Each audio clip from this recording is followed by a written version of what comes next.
আপনাদের কথা দিচ্ছি, হাড়োয়া এবং এই মিনাখায় মনে রাখবেন, দল আসল, ব্যক্তি আসল নয়।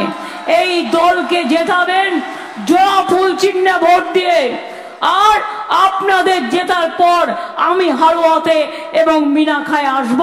অনেক মানুষ এসেছিলেন, তারা ফিরে গেছেন। দু একটা কথা বলে যাই, এনআরসি করতে দেব না, কে করতে দেব না,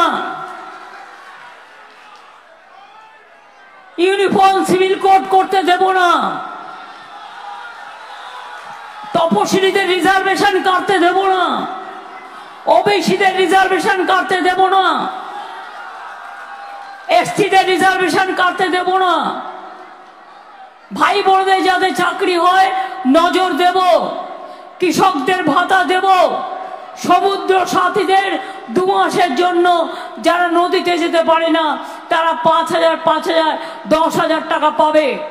কিষাণ ভাতা চলবে, সবুজ সাথী চলবে, স্মার্টফোন চলবে, স্বাস্থ্য সাথী চলবে, বিনা পয়সায় জল আপনার বাড়িতে আর 1-1.5 বছরের মধ্যে পৌঁছে যাবে।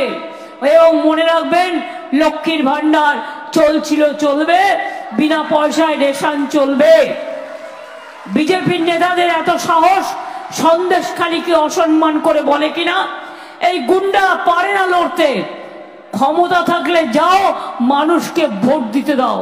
আজকে নন্দীগ্রামে আবার গুন্ডামি করেছে, খেজুরিতে আবার গুন্ডামি করেছে, কালকে রাত্রেবেলায় আমার একটি কর্মীকে মহিষা দলে খুন করেছে। আমি এদের ছাড়বো না। মনে রাখবেন, রাজনৈতিক বদলা আমি নেবই নেব। এবং তাই যে মোদি মিথ্যে কথা বলছে, বিনা পয়সায় গ্যাস দিচ্ছেন, নো গ্যারান্টি 420।